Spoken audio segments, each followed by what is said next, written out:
Tervist head Objektiivi vaatajad, Fookuses saade ja teisel pool Fookuses lauda on Martin Helme. Tere! Tere, Markus!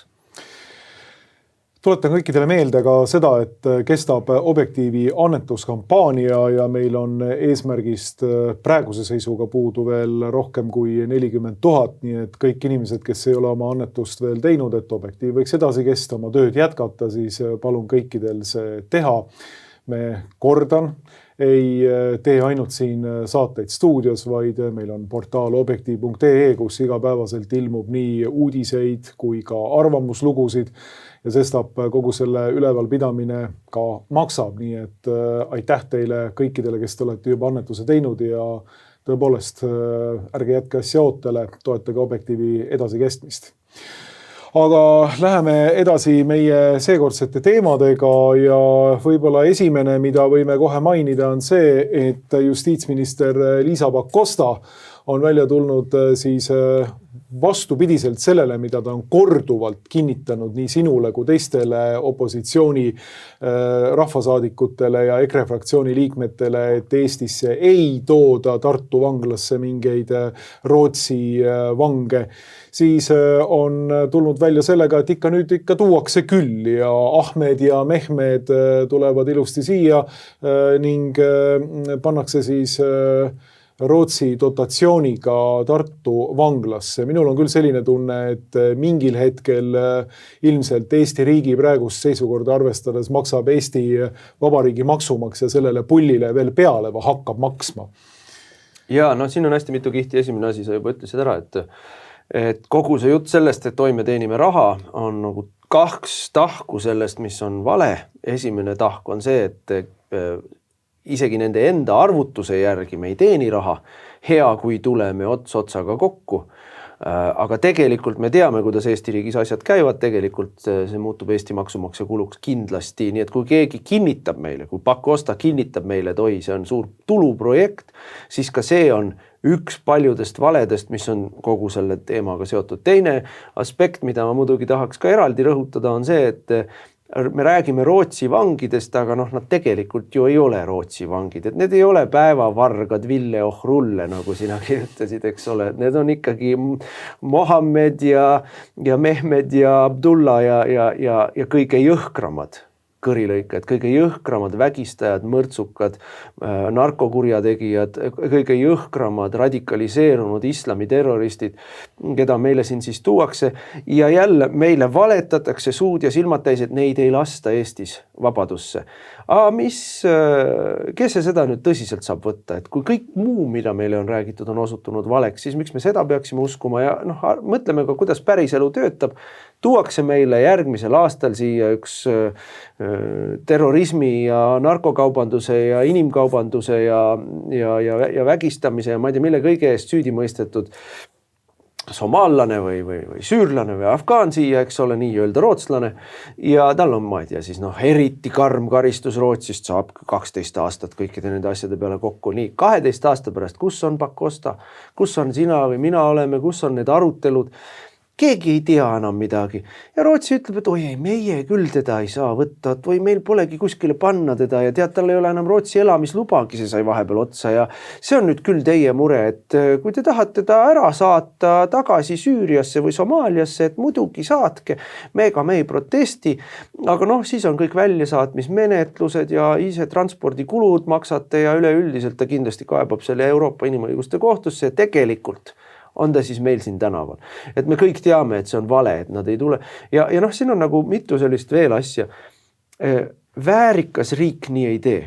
See on riigi väärikuse küsimus. Mind nagu väga ärritavad need inimesed, kes oi, ma olen vastu. Ja siis kuidagi jutt libiseb sinna, sest me ei saa piisavalt palju raha. Või aga mida me siis teeme nende vanglatega ja töökohti ju loob ja kuulge, see töökohtade jutt on ikka täitsa piinlik jutt, et milliseid töökohti ta loob. Pakosta sai siin hakkama vist esmaspäeval tegi pressikonverentsi, kus ta ikkagi täiesti pöörast segast ajas, kuidas need on soojade kätega vangivalvurid saavad tööd, kes siis lähevad sõjaolukorras Venemaalt vange võtma, et vahetada meie vangide vastu. Mingisuguses täiesti sõgedas maailmas elab inimene, täiesti reaalsusest irdunud sõgedas maailmas elab inimene.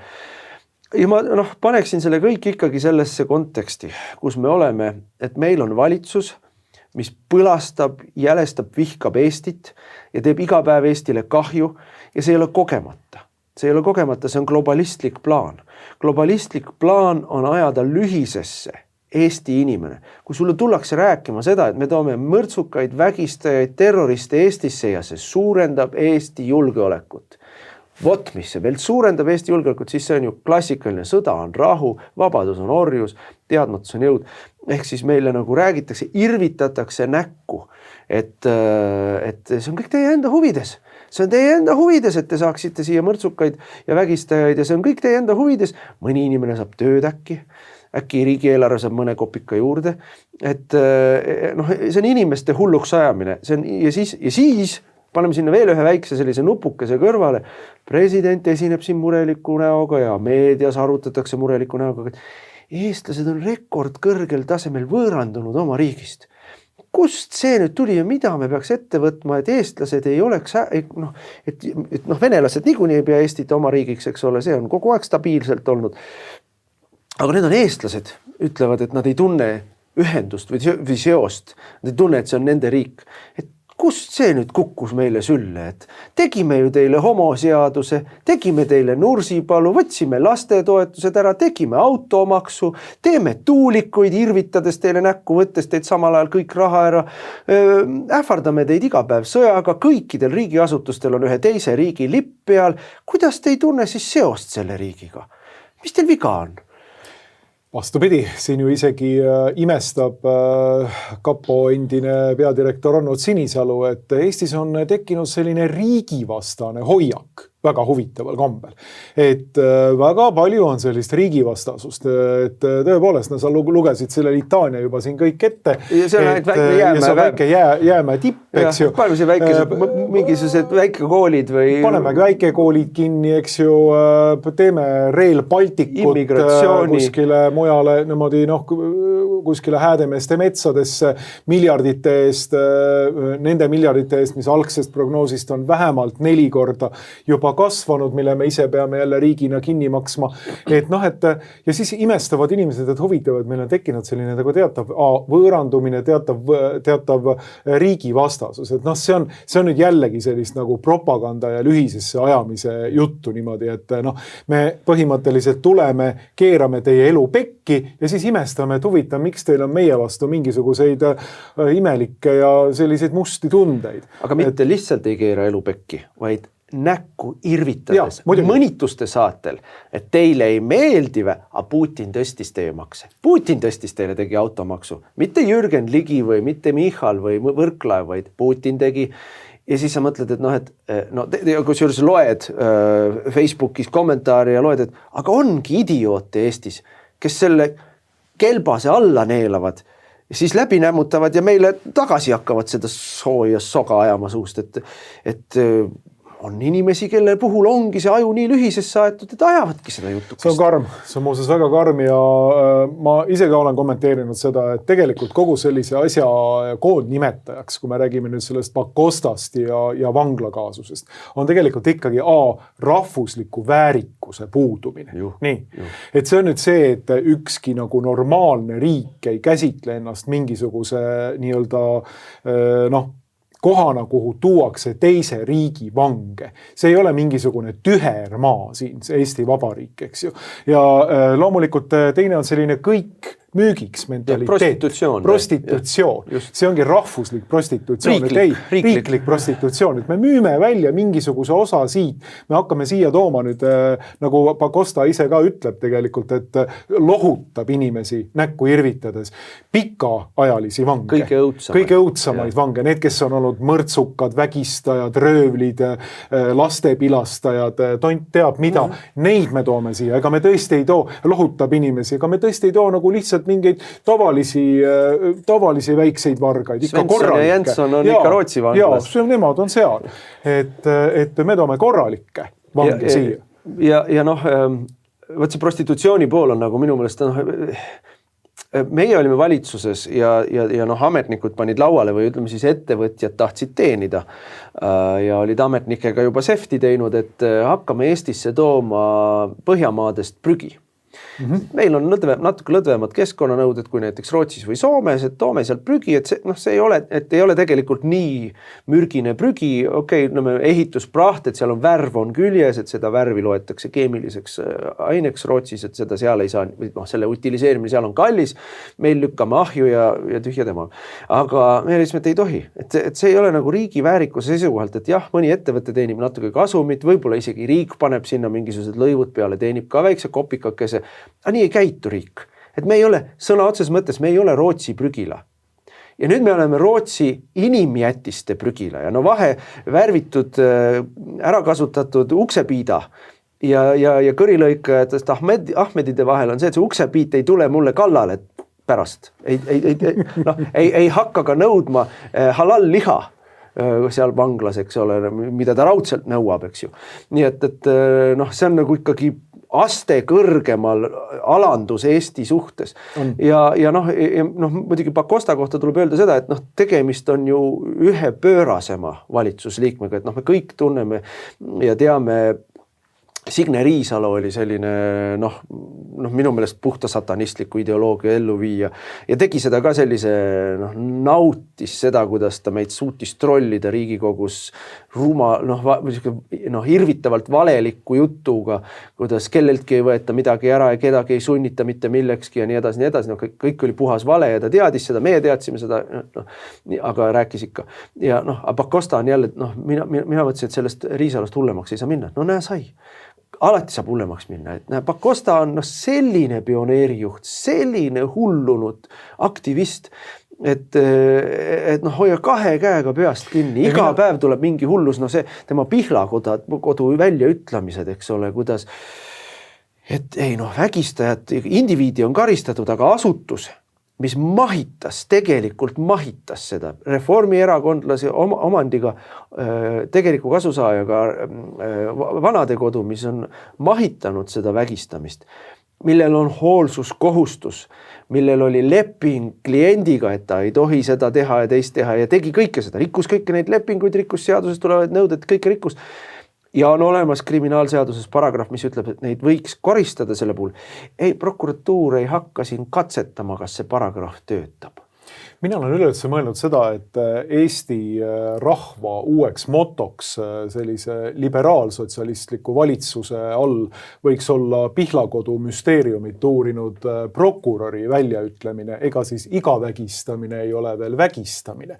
Et mulle tundub, et sellist mentaliteeti surutakse meile nagu praegu peale ja igalt poolt, et kui sa vaatad seda, mida ütleb Pakosta kuskil pressikonverentsil seda, et tegelikult need Rootsi kurjategijad tõstavad Lõuna-Eesti turvalisuse taset. See on nüüd selline tase, et mõtled, et kui palju peab inimese pead ikkagi vastu perrooni peksma, et ta aru saaks, et tegu on põhimõtteliselt täiesti hullumeelse seltskonnaga, kes valetavad teile näkku, kes naeravad teie üle ja tulevad seda tehes lihtsalt nagu julmalt välja omaenda sellise lõhestava lühisesse ajava propagandaga, eks ju, ja mida te siis nüüd teete, kulla inimesed, selle peale? Kas te hääletate veel Reformierakonda? Kas te tulete ja teete veel võib-olla mõnda uut jõudu veel hääletate? Näiteks siin on peaprokurör Leelo, kes on meile põhimõtteliselt nagu uut jõudu etendamas siin. See peaprokurör Leelo kujund tuleb sellisest romaanist nagu Sündikaat, kus esineb huvitaval kombel selline samasugune isik nagu peaprokurör Leelo, kelle suhtes Heiksil on natukene kompromiteerivat materjali ja sellepärast, et sellises patupesas nagu Pärnu olevat peaprokurör Leelo üles leitud hommikul väheses riietuses magamas ühes korteris. Nii edasi. Et see on, ma lihtsalt kirjeldan ühte romaani, kus on juhuslikult, aga võib-olla ka mitte nii juhuslikult kokkulangevused siin praeguse poliitilise eliidiga. Et igal juhul tähendab, meil on nagu sellised inimesed ja ka meil on ka valijad, kes mõtlevad, et aga võib-olla võtaks nüüd nagu uue jõu jälle. et huvitav, mida te saate siis, kui te võtate selle parempoolsed nüüd ette. Kas te saate midagi muud kui midagi sellist, nagu teeb Pakosta? Loomulikult ei saa. Te saate, nagu sa ütlesid siin, tegelikult alati saab hullemaks minna. Te saate veel hullema globalistliku jama endale kaela. Et palun tulge nüüd mõistusele, kulla inimesed. Ka Lõuna-Eesti inimesed, kes on oma nursipaludega vägistatud. Nendele, kellel on aetud seda nursipalu kaela ja nüüd tuleb justiitsminister ja ütleb, et Mehmedi, Ahmedi sinna toomine tõstab teie turvalisust. Nii. Ma lugesin just ühte väikest nupukest, äkki see oli teie portaalis ka, kui ma ei mäleta, aga et kuidas Saksamaa siis sisejulgeoleku agentuur on nüüd vahele jäänud sellega, et on loonud 1000 kontosid sotsiaalmeedias, kus ta siis nii-öelda teesklevad, trollid sisuliselt, kes teesklevad, et toetavad valitsust ja sõimavad AfD-d. Ja ärme siis nüüd nagu arva, et see on ainult Saksamaa julgeolekuasutuste selline standardvõte. Et mina loen jälle, kuidas minu Facebooki kommentaari, mis ma väga palju seal aega ei kuluta, aga just käisin välismaal lennujaamas, pole midagi teha, siis sirvid seal neid asju. Ei kas sina siis ei taha, Martin, et inimesed saaksid tööd Eestis? Milline hea töö on ikkagi, vanglas oled, saad vanglas olla, vahepeal saad nuiaga vastu pead anda, kui inimesed ei käitu viisakalt, eks ole, et ära nüüd võtta inimestelt leiba ära.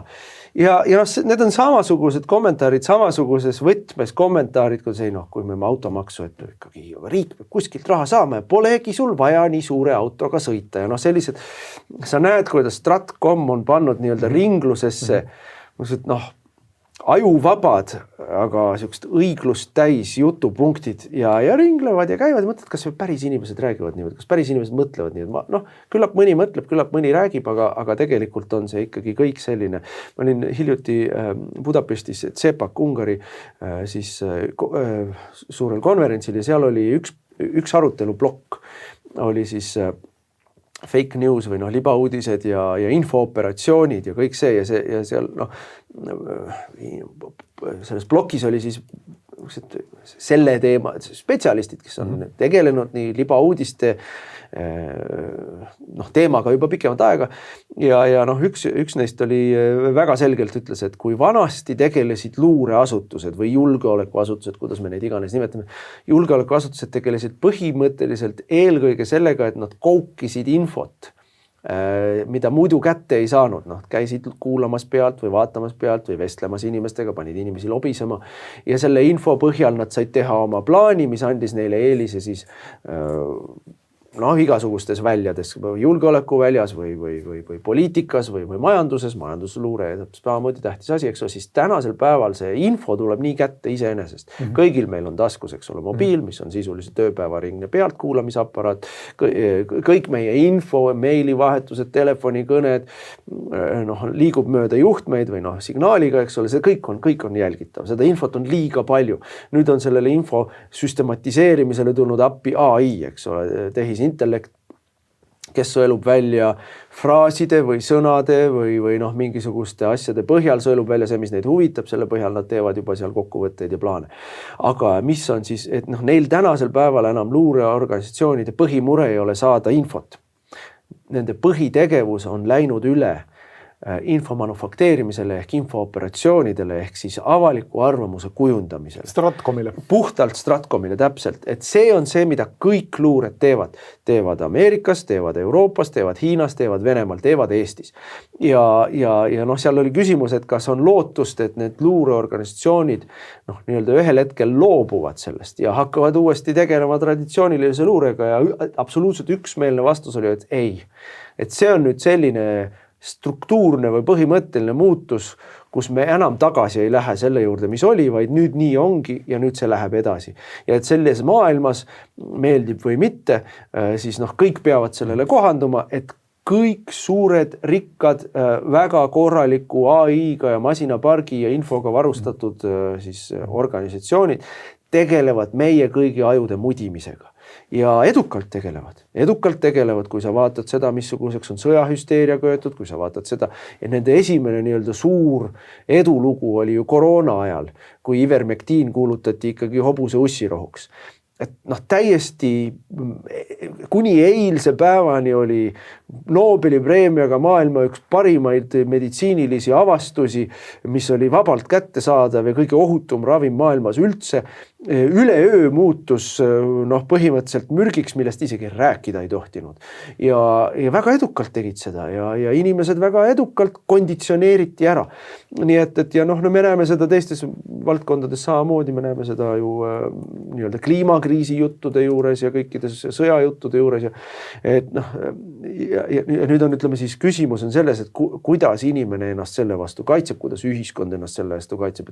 Et esmane reaktsioon meil konservatiividena on see, et unustage ära, mitte mingisugust libauudistega võitlemist ei pea tegema riik, mitte mingisugust, ma ei tea, omapoolset, eks ole, sest nii-öelda inforuumi kujundamist, aga tegelikult midagi tuleb meil teha, et oma ajusid kaitsta. Sest see, mida Pakosta meiega teeb, on ju ka põhimõtteliselt kogu ühiskonna põhimõtteliselt infooperatsiooniga üleujutamine, et me kuulame hästi palju seda juttu, et kommunikatsioon läks untsu.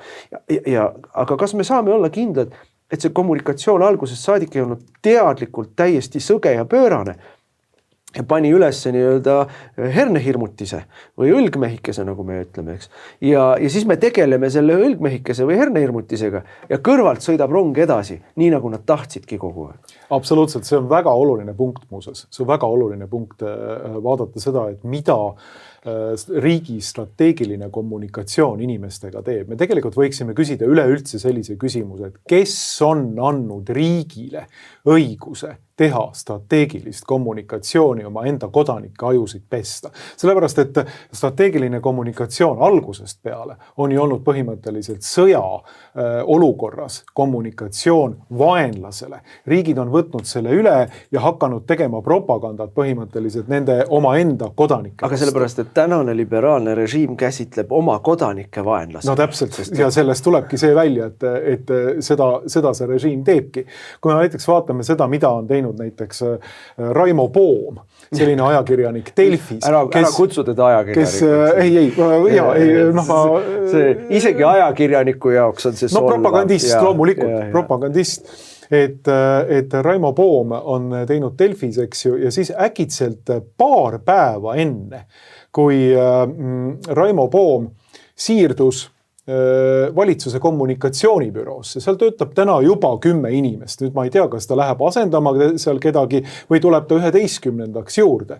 Raimo Poom läheb valitsuse kommunikatsiooniruumi on küll, loomulikult. Riigil on alati ruumi oma enda rahva rahade eest rahvale propaganda tegemiseks. Aga siin Raimo Poom tuleb välja näiteks sellise artikliga, et paar päeva enne seda, kui ta läheb sinna, teatab, et ta läheb riigi propagandateenistusse. Et Eesti inimesed on leppimas hinnatõusudega. Kas see võib poliitikat muuta?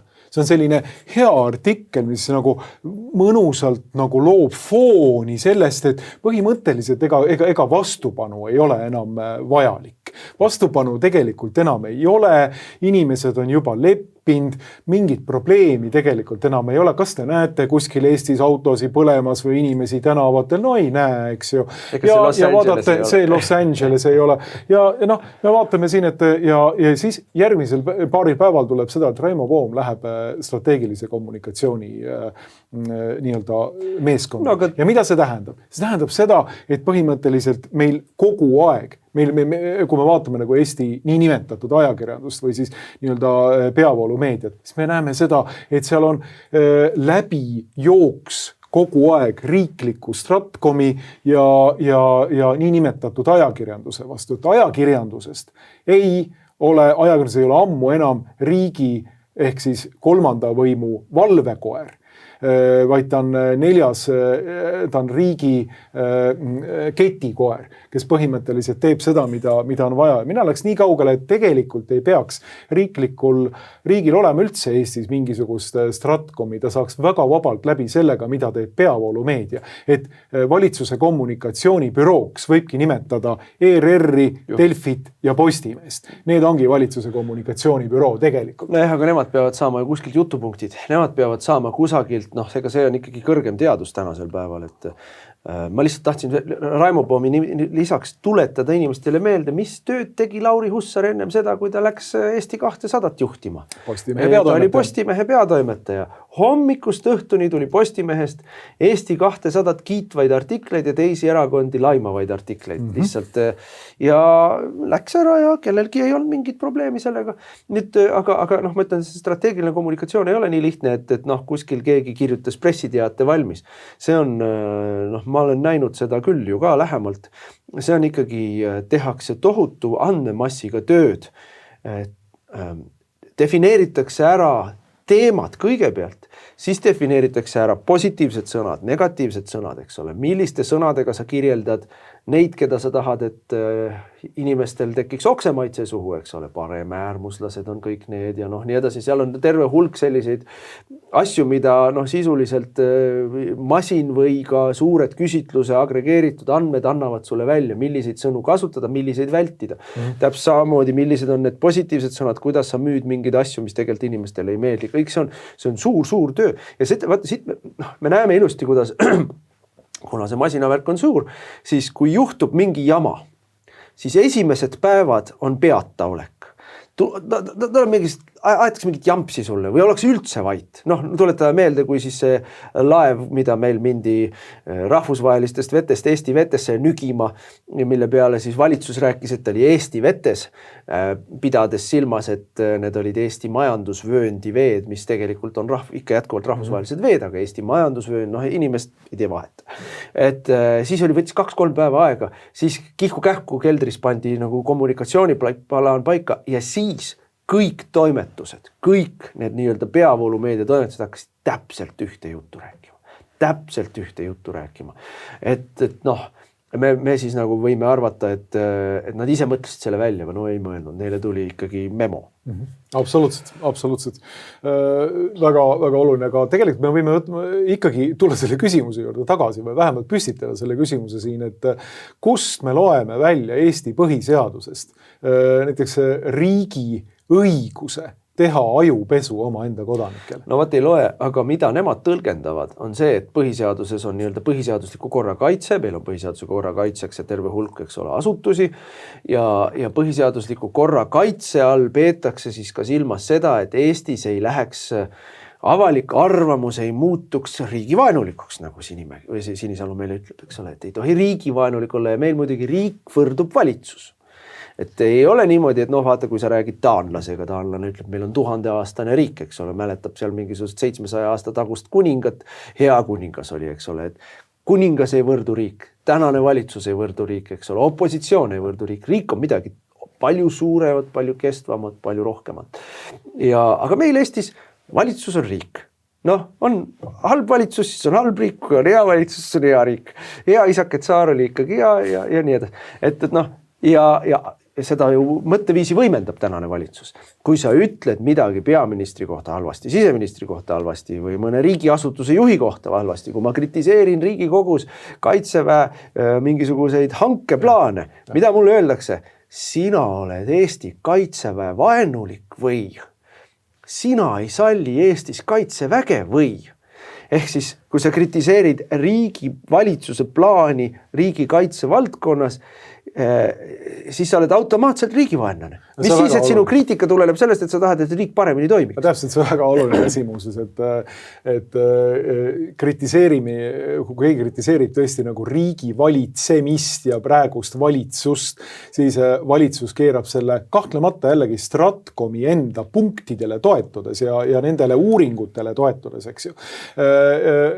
Riigi vaenuks. Et see on mingisugune asi, millega töötatakse otse riigi vastu. Et see on väga oluline. Ja kui sellest vahet ei tehta, siis me tegelikult ei saagi, siis me oleme jõudnud tegelikult juba me oleme jõudnud tegelikult ideoloogilisse diktatuuri. Aga meelega ei tehta ja sellepärast, mida siis Sinisalu ütleb meile? Sinisalu ütleb meile seda, et tänasel valitsusel on õigus represseerida opositsiooni, sest tänase valitsuse ja tänase süvariigi käsitlus sellest, mida meie põhiseaduslik kord endas kätkeb, on selline, et valitsust ei tohi kritiseerida, liberaalset poliitilist suunda ei tohi muuta ja kõik, kes tahavad muuta liberaalset poliitilist suunda, mille hulgas on rohepööre ja massiimmigratsioon ja homopööre ja kõik muud asjad, et see ongi riigivaenulik. Kui sa tahad poliitilist kurssi muuta, nii nagu Saksamaal, eks ole, AfD, siis see on riigivaenulik, mis on juba tegelikult, sul ei olegi enam vaja mingisugust muud tõdemust, et see niimoodi käitub, niimoodi mõtleb, niimoodi räägib totalitaarne riik. Opositsioon on seal alati riigivaenulik, et see on nii lihtne. Kui sulle ei meeldi Caudillo, siis sa oled riigivaenulik, eks ole. Kui sul nõukogude võim ei meeldinud, siis rääkimata sellest, et sa tõenäoliselt oled lääne agent, eks ju, meil on tagurpidi pööratud, kui sulle ei meeldi, siis sa oled Vene agent, putinist. Aga see retoorika on täpselt sama. Üks ühele sama, nii nagu nõukogude võim Gulagi sind saatis. Ahah, sulle ei meeldi kolhoosi kord, selge, nõukogude võimu vastane, kõik. Nii, loomulikult. Ja küsimus sellest, et mis siis see strateegilise kommunikatsioon põhiseaduse järgi või ütleme siis selle traditsioonilise demokraatliku arusaamise järgi, see strateegiline kommunikatsioon on mõeldud ikkagi väljapoole. Mõeldud nende suhtes, kes on kellega me suhtleme, kellele meie peame kujundama Eesti mainet või muu, eks ole. Me peame mõjutama selleks, et oleks võimalikud soodsad otsused meie enda riigile ja nii edasi, mitte meie enda kodanike vastu. Ja teised teevad meile seda kogu aeg ja nüüd siis on nüüd asutuste asi on neutraliseerida seda. Kuidas need asutused neutraliseerivad seda? Selle asemel, et seda tegelikult neutraliseerida, on nad otsustanud Eesti rahva ajud nii ära pesta, et me muud enam ei kuule ja ei näe. Et see on siis nende lahendus olnud, et ausalt öeldes miks minna püüdma kurjategijaid, kui saab vangi võtta kurjateo ohvri ja öelda talle, et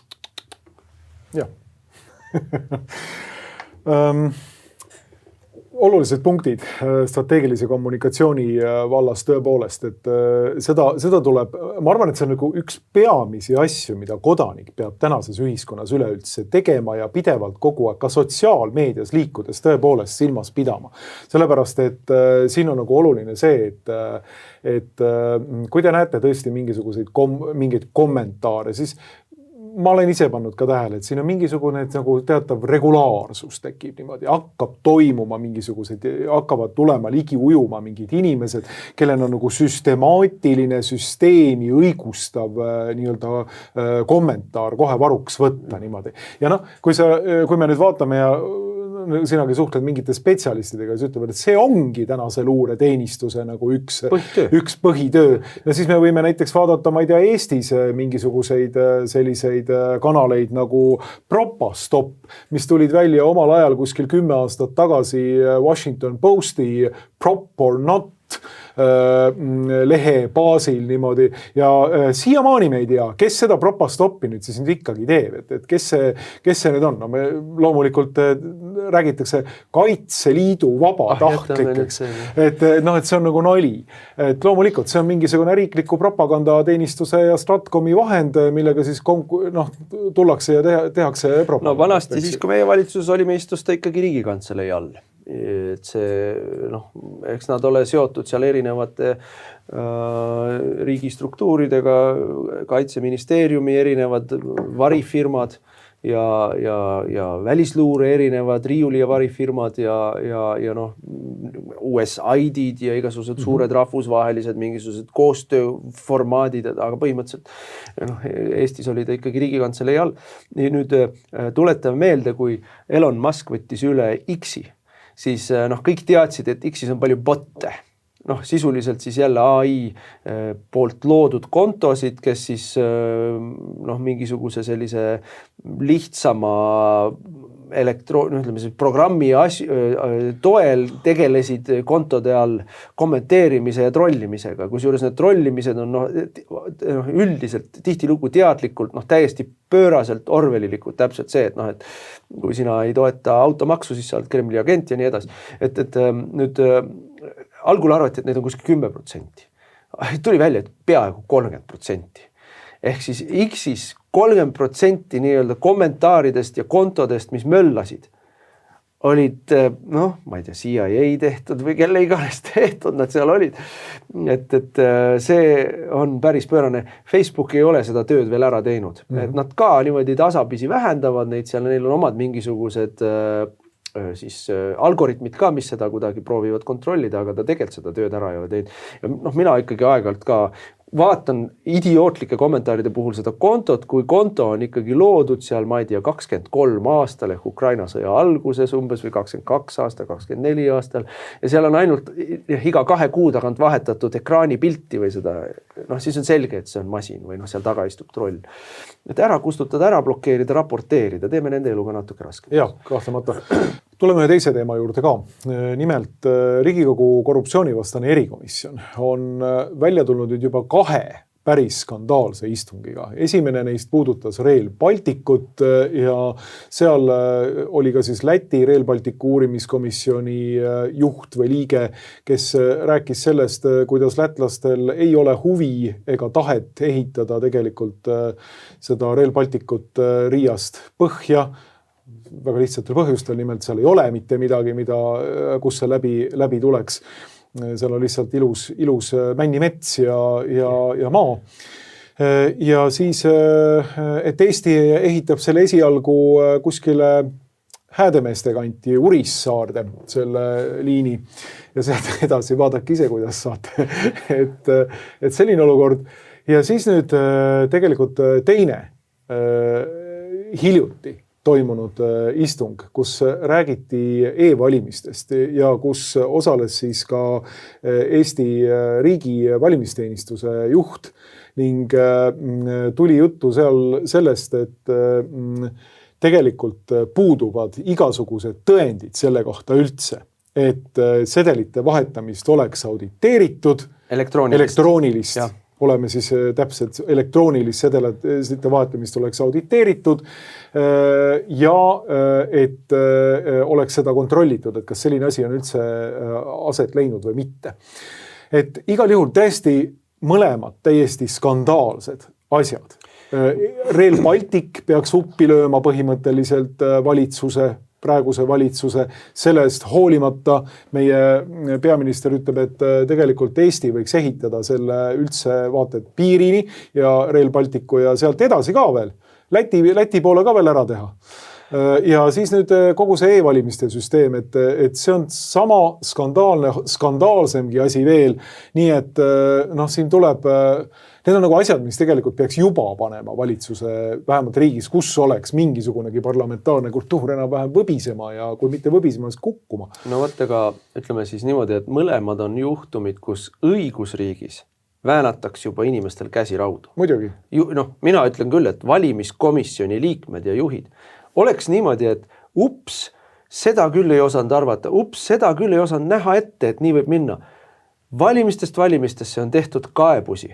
Valimistesse on nõutud dokumente, on nõutud ülevaadet, on nõutud ligipääsu andmetele, nad ei ole andnud neid. Valimistesse on kirjutatud, neile endile on tehtud valimiskomisjoni koosolekuid, kus on neil ninapidi sisse pandud, kus on vead, kus on probleemid ja nad on kogu aeg tuima pannud. Pole probleemi, kõik on hästi, me tegime auditeerimised, meil on maailma parim süsteem ja nad on kogu aeg teadnud, et see probleem on, nad on kogu aeg öelnud, et probleemi ei ole ja nüüd on tõestatud puust ette punaseks, nüüd on nad ise öelnud Riigikogu komisjoni istungil, jah, tõesti, meil ei ole võimalik teile kinnitada, et ei olnud inimestel ligipääsu nendele elektroonilistele valimistulemustele, meil ei ole võimalik olnud tagada, et seal ei saanud vahetada sedeleid, neid ümber teha ja meil ei ole võimalik täna tagantjärgi öelda, kas seda tehti või ei tehtud. Ja meil ei ole võimalik üleüldse garanteerida ka seda, et üleüldse mingit auditeerimistki on teostatud. Just, ja kogu see auditeerimise jutt, mida meil on ju tuima näoga, nii ministrid, valimisteenistus, kõik on öelnud, kõik see teie jutt ei maksa mitte midagi, sest meil on süsteemi on alati auditeeritud. Nüüd on absoluutselt välja tulnud, puust ette punaseks jälle tehtud, näpuga peale pandud, ära näidatud ja valimiskomisjon ja audiitor on Riigikogu komisjoni istungil tunnistanud. tegelikult me ei auditeerinud, neid asju me ei auditeerinud, selle kohta me ei saa teile öelda, et seal on auditeering peal ja see on korras. Seda me ei teinud, seda kohta me ei auditeerinud. Et mida me oleme ju algusest saadik rääkinud, et teie auditeerimise jutt on avalikkuse petmine ja valetamine, te auditeerite üksikuid enda poolt valitud jupikesi ja kõige kriitilisemaid ja senikaua, kuni te ei auditeeri algusest lõpuni absoluutselt kõike. Kui te jätate kas või ühe väikese lünga sisse, siis selle lünga koha pealt saab juba teha kõik pettused ära. Aga teie isegi ei ole jätnud ühte lünka sisse, vaid te võtate mõne üksiku lünga, mida te auditeerite, ütlete, näe, see lünk, võt see ketilüli, võt see on küll haljas ja helgib ilusasti. Et kas mujal üldse ketti on või ta on roostes või mitte, seda me ei ütle teile, sest sinna me ei vaadanud. Nüüd, ja see viib meid nüüd järgmise teemani, selle Rail Balticuni. Vaata, kui sul on valimised võltsitud ja tänase päeval, selle nädala esmaspäevase Riigikogu istungi, erikomisjoni istungi järel me võime ikkagi täiesti kindlas kõneviisis väita, et meil on valimisi võltsitud. Valimiskomisjon tõstab käed üles, ütleb, me ei saa teile kinnitada, et ei olnud võltsitud, sest me ei vaadanud sinna. Et siis saabki teha seda, mida nad teevad Rail Balticuga. Siis saabki Riigikogusse istuma Johaidi Jollerid ja Pakostad ja kõik need süvariigi lõustad, kes seal meil istuvad, erinevad talid ja erinevad Juku-Muku-kalled. Ja saabki teha ükskõik mida meie rahaga, saab teha tuulikuid, saab teha Rail Balticut, sest demokraatlikku legitimatsiooni neil vaja ei ole. Nad said oma e-hääled. Nad ei pea kartma, et nad valijatest ilma jäävad, sest neil pole kunagi olnud valijaid. Nad ei pea kartma, et neid kukutatakse, sest need inimesed, kes neid võimul hoiavad, need on nende selja taga ikka edasi. Need inimesed, kes nad võimul aitasid, need on nende selja taga ikka edasi. Ehk siis nüüd Rail Balticu puhul, eks ole, seda on siin saates räägitud, seda on nii palju nämmutatud. Algusest saadik on meile valetatud selles suhtes, et me saame rongiga Berliini. Pole kunagi pidanud saama rongiga. Me tegime sinuga raadiosaadet Rail Balticu teemal vist kuskil 12 aastat tagasi Pereraadios. Objektiivi raadiosaade tuli enne kui Objektiivi portaal. Just. Et ma mäletan sinu ja Endel Ojaga oli see saade. Ja juba toona, ma mäletan, kõik need argumendid, mis praeguses Rail Balticu diskussioonis on olemas. Ma tegin on osutunud tõeks. Nad on kõik tänini adekvaatsed. Esiteks see, mida on räägitud algusest peale, et mingeid kaubavedusid ei tule, ei ole ega tule. Nii. Ja, ei tule ka reisijate vedu. Ei tule ka reisijate vedu, sellepärast, et sinna tehakse praegu üks rööpapaar, mis sellest hoolimata, et see tohutu ala, kus Rail Baltic kulgeb, on kuskil 60-66 meetrit seda üles songitud loodust ja seal edasi veel mõned 10 meetrid mingisugust aiastruktuuri. Et sinna sisse ehitatakse põhimõtteliselt kõiki võimalikke Rail Balticu peatusi, juba olemas olevaid peatusi dubleeriv, aga mitte dubleeriv, vaid selles mõttes, et need peatused on kõik metsas kuskil, mitte ei lähe nendest korralikest kohakestest Raplamaal ja Pärnumaal läbi, vaid nad on kuskil metsas ja seda dubleeriv raudtee, kus on üks rööpmapaar, mis maksab põhimõtteliselt, ma ei tea, 50 miljardit. Eesti osa on 10 miljardit. Ja, Eesti osa on see, aga maksab aastas mitukümmend miljonit rohkem kui kogu Eesti tänase raudteevõrgu ülevalpidamine. Just, täpselt. Ja ma ütlen veel kord, millega meile seda müüdi, niisuguse stratkomiliku emotsionaalse hüüetusega, kas teie ei tahagi Berliini õhtuks teatrisse sõita? Ei, ma tahaks Berliini lennata 30-eurose piletiga, mitte 700-eurose piletiga sõita 2 ööpäeva. Ja juba 10 aastat tagasi oli selge, et see raudtee ei ole otseühendus Euroopaga, vaid see on mingisugune nikerdis seal vahepeal. Nüüd tänaseks päevaks on selge, siis oli algusest saadik selge, et kõik eelarvelubadused, mis meil antakse, on ulme, et see ei hakka kunagi päriselt olema nii odav, nagu nad meile rääkisid, kus juures juba algusest peale oli ta ju nii pööraselt kallis, et isegi algne hind ei ole Eesti maksumaksjale tegelikult jõukohane. Nüüd on ta siis 5 korda kallimaks läinud noh, see on nii kallis, et sellega ei ole, noh, see ei ole realistlik. See, mida lätlased ju ütlevad, on see, et seda raha lihtsalt ei ole. Seda raha lihtsalt ei ole, sõbrad eestlased. Me võime tahta, see võib olla ilus unistus olnud, aga raha lihtsalt ei ole. No aga Michali valitsusel ikka on veel üks automaks. Nüüd tulevad sõjamaksud, siis tuleb, ma ei tea, mida iganes. Noh, meil on veel võimalik maamaksu tõsta ja noh, nüüd on ju meil suurepärane uus plaan, kinnisvara, pension, noh, mis on ju tegelikult noh, erakordselt küüniline plaan tõsta vanainimesed nende kinnisvarast välja ja selle võrra vähendada riigi poolt makstavat pensionikulu neile. No see on nagu uskumatu, mida meile pakutakse selle kinnisvara pensioni näol. Et küll jätkub veel Eesti ühiskonnast on võimalik veel pigistada, et Reformierakonnaga seotud korruptiivsed küünilised kaabakad oma osakese ikka kätte saaks, ega see rong pole pidanud kunagi hakkama sõitma. Raha on vaja kätte saada. Sama, mis me ütleme tuulikute kohta. Ega elektrit ei pea kunagi hakkama sealt saama. Raha on vaja kätte saada. Ja seda tehakse teadmises, et ei saa meile midagi teha, sest meil on e-valimised. Need on kaks omavahel seotud asja. Jaa, muidugi on. Ja kui vaadata seda, mida siis riigi valimisteenistuse juht eelnevalt on ju rääkinud, et tema on väga selgelt toonud välja selle, et audiitorid kõiki andmeid siiski kontrollisid ja selles punktis tegid nad seda käsitsi. Nii ütles Aarne Koitmäe aastal 2025 ehk siis tänavu veebruaris. Nii, kinnitades põhimõtteliselt täpselt vastupidist, mida ta oli sunnitud Varrole kinnitama, kes oli seal asendusliikmena, Varrole kinnitama selles korruptsioonivastases komisjonis. Ja ei, no, mees valetas ta on ju valetanud, korduvalt valetanud. No praegu on meil, eks ole, meil kõigil on põnevus, me ootame, mis nüüd saab, eks ju. Meil käis, miks see veebruaris oli see uudis, oli ju see, et veebruaris käis Eestis OSCE missioon e-valimisi kontrollimas. Algselt pidi aprillikuuks tegema meile kokkuvõtte. Noh, aprill tuli ja läks, saatsime neile kirja, et kus siis ollakse oma töödega. Ja see töömaht on suurem, kui me kujutasime ette, et andke andeks, meil ei ole teile uut kuupäeva anda, aga me tegeleme.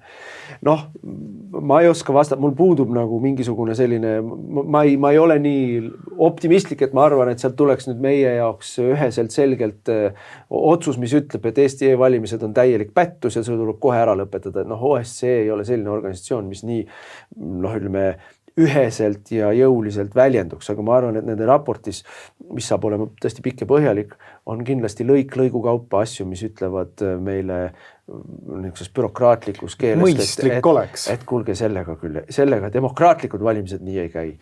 Et noh, ja nüüd me oleme M-valimised kasutusele võtnud, mis suurendab veelgi neid kohti selles ketis, mida vaadata ei saagi. Ega noh, praegu nad on valinud mitte vaadata seda, kuidas see töötab või kust saab pettust teha. Ja see on organisatsioon, valimisteenistus, valimiskomisjon on organisatsioon, mille seadusest tulenev ülesanne on tagada valimiste turvalisus ja ausus. Ja nüüd on kits kärneriks. Nemad on ise selle süsteemikese teinud, nemad ise seda süsteemikest valvavad, nemad ise valvavad, et seal keegi pätti ei saaks teha. Ja kui meie põhiküsimus on see, et aga kuidas on see süsteem kaitstud sisemise rünnaku vastu ehk teie enda pettuse vastu. Teie ise pätti ei teeks. Siis nad vaatavad teile otsa, aga meie oleme ju ausad. Aga kuidas te üldse saate kahelda, et valimiskomisjon võiks ise valimisi võltsida? Kulla Koitmäe, vaata peeglisse. Kahtleme lihtsalt. Teie peate tõestama, et ei tee pättust ja pettust. Mitte meie ei pea tõestama, et te tegite. Ja te ei suuda tõestada. Ei, no see on ikkagi niivõrd tõsine asi, et kuidas nüüd öelda, tähendab, kui riigi kodanikel ei ole ikkagi kindlus selles, et valimiskord kui selline on üleüldse aus, siis mis demokraatiast me üleüldse räägime? Me ei räägi mitte mingisugusest demokraatiast, me räägime põhimõtteliselt ainult nii-öelda mingisuguse seltskonna võimutsemisest ülejäänud rahvale. Ei, meil olid nõukogude ajal ka valimised. Muidugi olid. Nõukogude ajal olid ka valimised, ega isegi Puna-Hiinas on valimised tänasel päeval. Et noh, isegi Venezuelas ja Kuubal on valimised tänasel päeval. Lihtsalt ülla.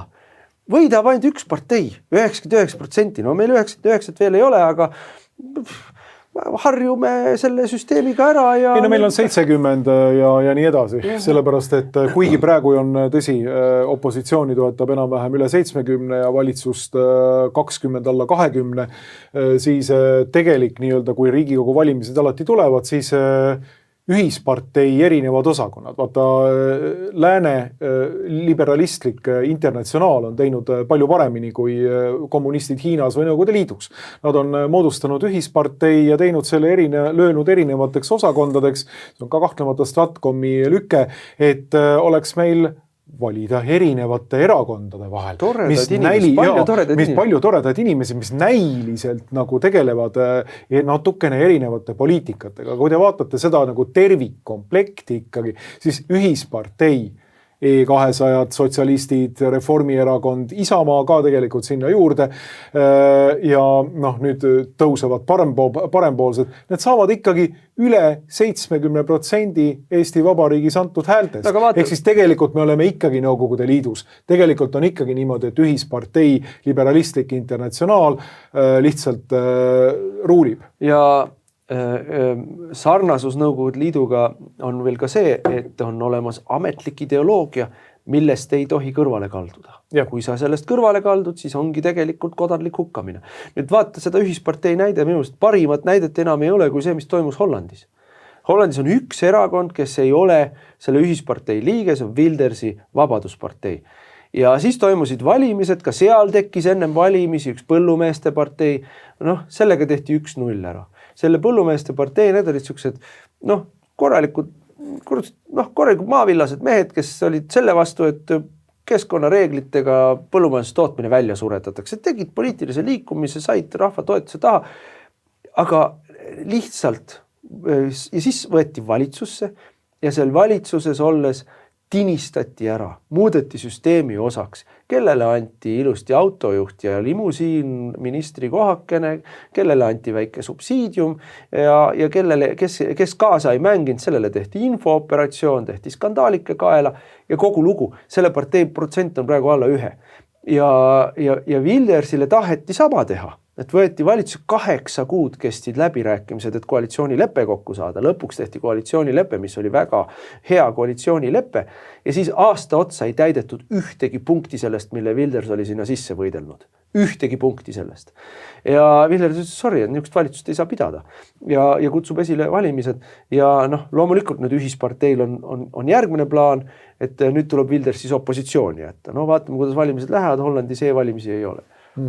No ega tegelikult see on huvitav, näiteks Hollandis toimuvad uued seal tulevad erakorralised valimised, eks ju. Eestis olukorras, kus pikka aega on valitsus juba kõlkunud alla 20% toetuse, mitte mingisugust legitimatsiooni ühiskonnas tegelikult ei ole.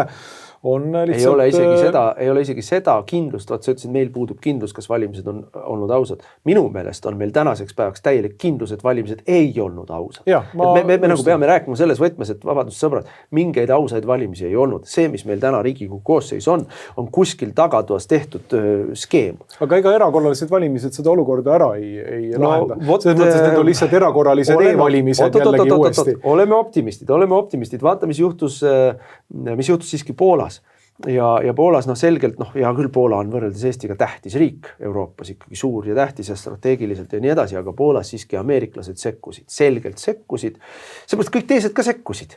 Seesama OSCE ütles Poola valimiste kohta, et valitsuse poolt toetav kandidaat sai ebaausat konkurentsieelist riigivõimu sekkumise tagajärjel, kusjuures üks osa sellest riigivõimu sekkumisest oli see, et riigi julgeolekuasutused hakkasid rääkima, kuidas siis seda ma ei suuda seda poolakat nime nüüd öelda, aga see võitnud kandidaat teda võib toetada Vene luure. Rafal Tšaržovski. Tšaržovski oli valitsuse kandidaat, eks ju, aga siis... Rafal Tšaržovski ongi... Navrotski on see, kes võitis. Et siis riigi julgeolekuasutus, nii nagu meil siin Sinisalu räägib, eks ole, või mõni teine julgeoleku julla, et seda opositsioonikandidaadil on ikka kahtlaselt lähedased seisukohad Kremliga, ehk siis pandi talle jälle Kremli silt otsa ette. siis viimasel nädalal enne valimisi tehti talle Prigožini skandaale, eks ole, see nii standard süvariigi infooperatsiooni Stratkomi võtted, kui üldse olla saad, Poola valijad vihastasid selle peale. Et okei, ta on inimene, nooruspõlves tegi raha peale boksimist, mis asja talle kõike seal kaela riputati, et te tahate, et me tema vastu pööraks selle peale, et punameedia hakkas teda solgiga üle valama, me vastupidi hääletame tema poolt, et poolakad minu meelest reageerisid õigesti. Ja Poolas oli loomulikult väga suur Ordo Juurise kampaania samuti. Siin hiljuti oli just meil artikkel, kus Ordo Juuris kampaaniale reageeris Poola valija ka väga hästi. No sest nemad on konservatiivid. Nemad on konservatiivid ja näiteks siin praegune president on lubanud, et ta tõmbab vähemalt abordi ja LGBT agenda pidurit. Oleme nüüd tähelepanu, ta ei ole veel president. Ta ei ole veel president, juba räägitakse sellest, kuidas valimised tuleb tühistada, sellepärast, et valimistesse sekkuti välismaalt ja nii edasi. No proovitakse nüüd seda Rumeenia stsenaariumit seal teha uuesti. Ma küll ei kujuta ette, et Poolas see läbi läheks.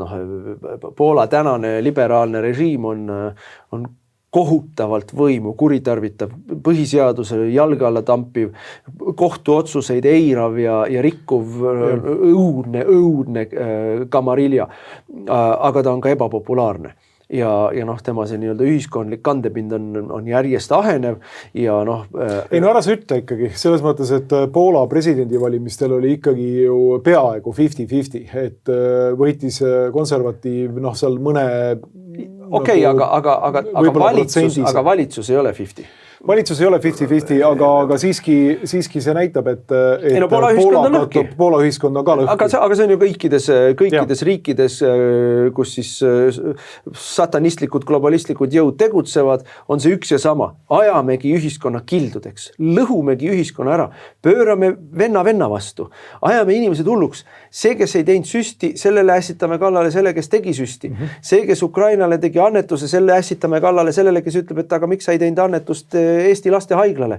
Ajame kõik omavahel tülli, ajame kõik omavahel hulluks ja siis on seda seltskonda hea valitseda. See on ju taotluslik, et ühiskonnad lõhki aetakse ja siis hakkame pöidlaid keerutades arutama, kuidas me seda ühiskonda küll kokku saaksime siduda.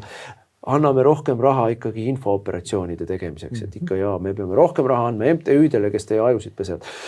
Aga kokku saame siduda ka niimoodi, et ikkagi teeme tehnoloogilise kontrolli ja paneme inimesed põhimõtteliselt ühe geograafilise piirkonda, surume nad kõik ühte kohta kokku, et nad 15 minuti linnas saavad rahulikult ringi käia ja teha niimoodi, et on olemas selline kuidas öelda, digitaalne piirjoon, et kui sa selle ületad, siis sul näiteks osa krediiti kaob ära. Või raha ei maksta ei saa. Või raha maksta ei saa seal edasi enam. Ja tegelikult ei saa ka sa postitada enam sotsiaalmeediasse. Harjumaalt välja lähed, siis enam Raplamaal või Pärnumaal juba enam krediitkaardiga osta ei saa. Pole ette nähtud ja ei, seda me teame, kuidas nad tahavad meile seda teha, aga selle jaoks, et sinna välja jõuda, tuleb kõigepealt ühiskond hulluks ajada, lühisesse ajada, nii nagu Liisa Pakosta meid ajab lühisesse oma jutuga, et mõrtsukate juurde toomine ühiskonda tekitab ühiskonnas turvalisust juurde.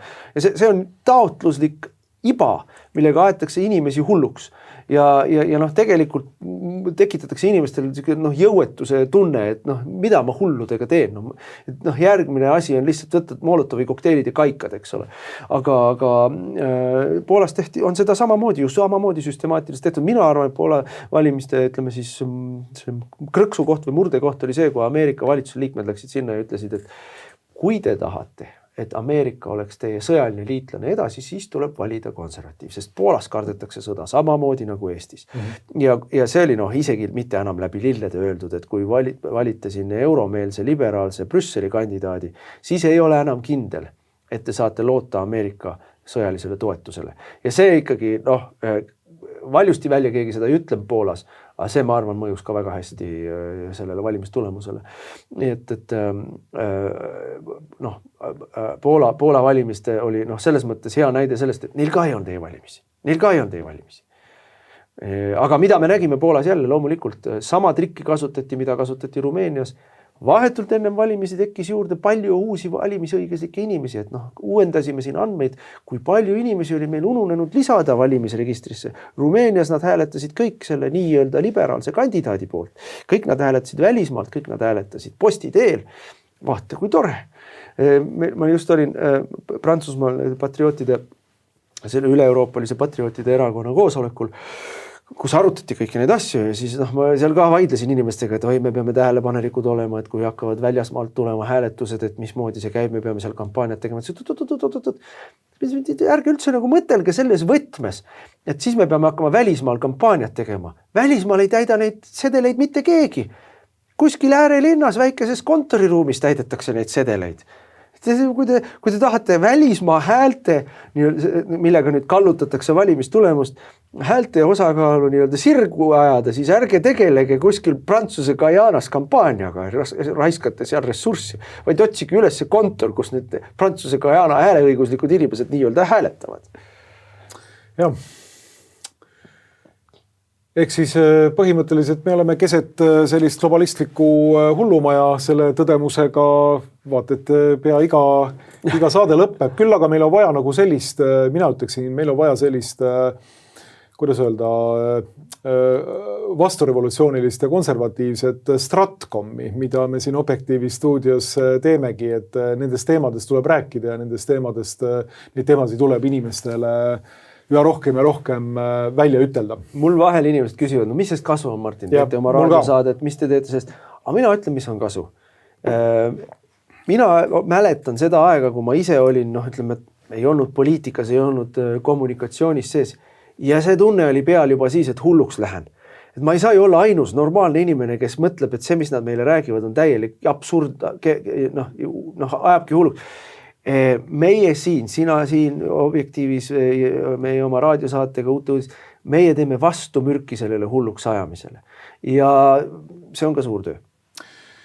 Nii on, üritame seda tööd jätkata muuseas teie toel, head inimesed. Aga suur tänu, Martin, et siia stuudiosse tulid ja jätkame. Jätkame tööd ja tehke annetus. Mina soovitan küll kõigilt. Aitäh!